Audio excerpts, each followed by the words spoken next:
And actually, some people are calling for Adam's fade. That I'm just gonna put that out there. They was like, nah, he be involved in too much stuff, and then he get to play the background. Some people, and I ain't gonna say the names of these people neither, but and they know who I'm talking about. Look, I see my boy at the Turf Market, this little weed fest that my boy Mean Green, rest in peace, used to throw, and they still do. But they watched the show, everything, and they was like, nah, that was very disrespectful. How Adam was coming across. Yeah. So what I say is this: I didn't think he was, because people say he was dissing The Good Life and the Project Blow. I don't think that. I think he was alluding to that, but he was really sending direct shots to Lush. He was, because he kept saying, because you're at the beatnik with Lush one or whatever, you know what I mean? Yeah. Like, so he's still dissing Lush. Yeah. And he's saying that you guys are in these little small rooms and you're judging battles that don't give you any particular, but it does, because guess what? Yeah. Guess what nobody else was doing? Judging battles at 12 and 13 and 14. See, that's the difference. Here's the thing. Just like on my interview, I stated the day that Suspect was born. Our collective served Eminem and his collective that night he was born. He has a different perspective and DNA code and strain to hip hop. He's not a skateboarder. He's not from New Hampshire, Idaho, or buttfuck Tennessee. And he's from South Central Los Angeles, and he grew up under a legacy of hip hop, and he's a third generation musician. See? Yeah. He's not like just some dude that comes up here and he could talk well, Some people can talk really well, but so it was a boxer commentator named Barry Tompkins, right? Okay. Now, do you think that he's as advanced to talk about boxing as Mike Tyson, Roy Jones, Holyfield, all these people? No, you can talk really well. These people may not even be able to speak well, but guess what they can do well? Box. That's why they are the people. People pay big money to see LeBron, Kobe, Jordan. They pay big money to scream at them from the bleachers. Now, for any second, does a person think that these people in the bleachers know anything to the level of what Michael Jordan knew? No. But so why do we even think that this is an argument with hip hop or entertainment in any sort of way? When you're a fan, you're a fan.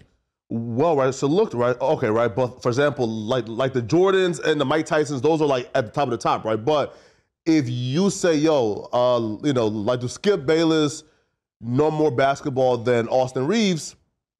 Probably yeah, right? Eldon Campbell. Who? It's that part. This is a Laker. Nick Van Exel. Yeah. They still are professionals at the thing. Not talking about the thing. Yeah. They are professionals at the thing. Even the ninth man on the bench, the ninth man on the team is still more professional than the person speaking about it, because these people never laced up their boots and went on the field. It's different watching people. We can all say, hey, man, Tony Hawk should have hit the 360 ollie. And he should have did. Yeah, we can all say that when we just watching them. But as soon as we get on top of a skateboard, all of that perspective changes because we can't do it. People that do things that you can't do, you need to respect them in a different sort of way. That's why I look at Jordan. Because I'm a basketball player as well. I score heavenly, but guess what? My game has never been like Jordan, like LeBron, like Kobe. Yeah. These are spectacular people. Even I can say that my game ain't been like Eldon Campbell because I never scored 12 points in the playoffs. Yeah. So we can even think that these people who aren't the stars that we all respect and love, we can look at them like, yeah, these dudes, they just, nobodies. And no, but they still on the bench. They still put to the championship. For years to get here. You feel me? They still put in the championship. Your little 3 points helped them win the championship. So you can't negate what this Eldon Campbell did because he ain't Michael Jordan or he's not Shaq. You can't negate what he did. He was a part of a winning team. He still got a ring on. You know what I mean? So, yeah. Okay, so say I'm suspect or me, we're not on the level of Michael Jordan, Jay-Z. The artists, let's say rap, Jay-Z, Kendrick, Drake, all the people that's in the top 3 and then above. But guess what? I'll pull out my phone right now and I'll show you 50 where I'm in people's top 5. Yeah. How does that happen? Yeah. Top 5 over Nas, top 5 over Jay-Z, top 5 over Drake. How does that happen? The body of work. People respect what you do and they say, listen, it's not nobody like this dude. He does his own thing. Now, I haven't sold like any of these people, but guess what? Here's another thing that I can bring up and address. When they was going back and forth, Adam was saying something about a thing came up about art. And he was saying it's only about numbers. Now, guess what? It's only about numbers when you're dealing with just business. Okay. Artists are artists. They don't necessarily even care about business. I know people who just rap, who just break dance, who just do graffiti. They don't care a zero about money. And guess what? That's where we come from. It's actually about the art to us. I never cared about getting signed. I never cared about being the biggest, the greatest in the fans. I never cared. I did things that I liked and that I wanted to do because the art was way more important to me than the dollar amount or getting signed and all that. So when you're dealing with artists, it does matter about the art. You can't look at people who do art and people who do business and then just slap them together. No, when you're dealing with business, it is always about the bottom line. It is always about the numbers. But when you're dealing with people who claim to be artists, sometimes it's just about the art itself. I put together art and then people can break it down however they want to, It's not about like, so I never went to a label to be like, I'm gonna get signed and I'm gonna do this, I think cousin outside, you feel me? Yeah. So, I'm just saying like, it's not about just business when you're dealing with artists, and when you're dealing with music, when you're dealing with music, when you're dealing with media, when you're dealing with people who draw, these are artists. So do you think when Picasso did what he did, it was about money or it was about what he was trying to express as far as his art? It was about his expression first. And then he realized, oh, I can get paid. Look, I started rapping when I was 12. You think I was thinking about money? No. But though, right? So when, let's say this, right? Like when we, let's say, gauge on like which is better, right? Like for example, if you take an artist's time and craft like a masterpiece in art, right? But I come and just say psh, psh, psh, psh, and both go up for sale. If one is being evaluated at $1 billion, but one is being evaluated at, let's say, like $1 million, right? Well, like what's better is subjective, right? Meaning like, right? Facts. So hence, like the one that's being evaluated for $1 billion, that's deemed as better, right? So for rap is like this. The rapping ability is subjective, right? What I hear is different from what you hear and from what you hear, right? So all we really have is the numbers now, right? Right? That's not true. Because how do we determine who's better? Because that's not true. Because you have to set yourself to the side in regards to numbers, because it's not about numbers, it's about skill set. Now, how do you break down what determines a dope MC? Is it numbers? Because guess what? Sexy Red said that her booty was brown and her pussy was pink. Yeah, of course. And then, hold on, she went platinum. Now, are you telling me that she's as skillful? That's trash. That's a bar, though, man. That's subjective trash. And there's no disrespect to nobody. Now, listen, I might like it. I might be like at the strip club, oh, there she go, there she go. But then when it comes to how people break down lyrics and lyricism, listen, that don't even equate. I'm talking about nowhere on the fucking radar does that even equate to what lyricists are doing. Because guess what? It takes time and it takes a craft for you to get your mindset to even break down lyrics in a certain way. Me, as being an MC and being a hip-hopper for real, I break down shit on a skill set, not off numbers, because guess what? If you going off, hold on, before you do that. Give me 1 second. Vanilla Ice went 1,000 platinum. So you trying to tell me, hold on, you trying to tell me Vanilla Ice and MC Hammer has the skill of Rakim? Cause of they sold numbers? Again though, right? So look, for example, like one or two like body of work or songs like may have sold more, but I think that like Rakim like body of work probably right.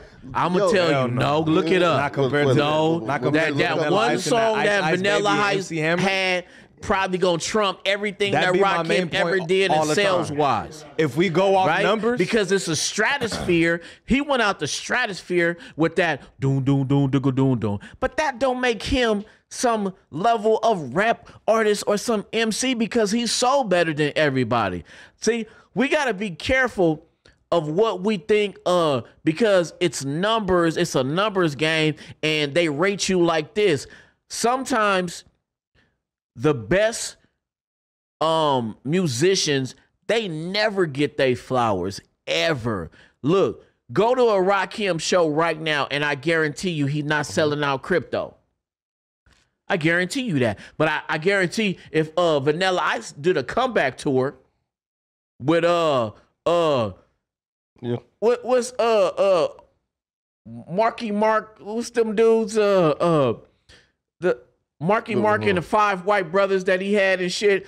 I bet you if they do a comeback tour together, they gonna sell out crypto, and Rakim gonna be trying to fill up, smaller arenas. But we all know that none of them dudes can out-rap Rakim. So it's not about numbers, though. So we need to get off this numbers thing, because it's not about that. But that's there is just a barrier. Wait, right? So look, okay. So for example, right, there is a barrier of entry, right? Like for example, right, if we're talking about, let's say, like Vanilla Ice or Sexy Red, right? Obviously, like, right? Nah, but if we're like trying to figure out on who's the better MC between, let's say, Jay-Z, Nas, or Rakim, or who's the better rap artist between Nas, Jay-Z, and Rakim, we now have to go off the numbers, because all three now fits into like the barrier. Now listen, you have to have criteria. The numbers. Now when you're dealing with artists like that, the numbers are one criteria. Okay. One. But there's a fucking plethora of other criteria that you have to go by as well. It's not just about numbers. See, because if you look at it like this, since you brought up Nas and you brought up Jay-Z, what's this? Jay-Z also Nas forever, since forever. When they went in a head-up battle, New York, the world abroad said Ether killed Jay-Z. So it wasn't even about the numbers. And then after Ether killed Jay-Z, Jay-Z signed Nas. See, it's not about the numbers. It's about what they call impact too, because you can have impact without even having numbers. This is why I'm telling you that's why I be on people's top 5 and top 10 lists, and every time they put me on a top 5 or top 10, I think that's incredible because of the things that you're talking about. Okay. What's your criteria though for like the best? It takes a lot. Cadence. Okay, cadence. Rhythm. Okay. Content. Numbers. Impact. Beats. When you dealing with who is the best, that's why these things are subjective, because everybody, they're not basing it on these things. They sometimes be like, well, the song that I be bumping in my car all the time, that's the best one. Yeah. Come on, man. Like that don't make nobody a MC. So I was having a debate online about dope MCs. What makes a dope MC? And then I said some of the things that I just said now, and a lot of people were saying beat. No, because guess what? Take away the beat, then what do you have? The bars, right? You just got the bars. So that goes back to cadence, that goes back to rhythm, that goes back to all of that. So you got to look at battle rap. Okay. They don't use beats. Yeah. They use a cappella. That's how you can figure out who's the best, the most lyrical. How they call them schemes, punchlines. Yeah. All these that stuff means it means something to people who really are looking for a caliber of a high rated MC, not rapper. Sure, but though, right? So look, so you said rhythm, cadence, beat, impact, content, and silks, right? But 5 out of those 6 things are all like subjective. There's only one thing right there that's objective and tangible, and those are the sales. Meaning, like the impact is objective. For example, but see, and that's that's the weakest one. Yeah. Out of the 6, that's the weakest thing that you can go on. It's not about sales, because guess what? Just like how I put it back to battle rap. I watch battle rap. There's some battle rappers like Hitman Holla, a lot of other people. Big Slap. Big Slap, man, he just be slapping people. But look, but actually, Big Slap is one of the best producers, but he is back to manage his wife and his kids. But he can make beats like Battle Cats, but we'll get into that later. But I'm saying this. Say like if you break it down with battle rap, there's some people who are super high up on level, but there's some people that's not as high as them, but they compete with them if you put them face to face, because they have all the other criteria outside of numbers.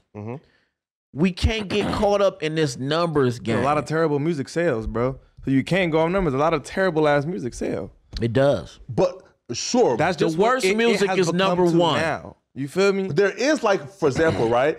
So obviously, like, we're not gonna put, like a Sexy Red, right? But once we get to the top and we have to like choose from like the top 20 dudes, well, then we have to talk about their sales, their achievements, the awards, right? Because like once you're like top 20, you obviously like sometimes those sales still won't go into that, because sometimes a nigga be likable and he'll sell more. He can have a hard ass image and he'll sell more. He'll outsell you strictly off his image. A nigga like 50 Cent. 50 Cent could rap. But you feel me? His image is pushing the fuck out themselves. He got shot. He a gangster. Nigga, he buff as a motherfucker. He got the bullet wounds and shit. Nigga, that shit is pushing all of that shit. You feel me? He's outselling niggas who could outbar him any day. You get what I'm saying? So you can't just go off the sales. I feel like the sales is subjective, bro. Especially in a time frame that we in now. Like, people don't even give a fuck about who raps better now. So they strictly going off how they feel. It's not about how I make them think. It's about how they feel.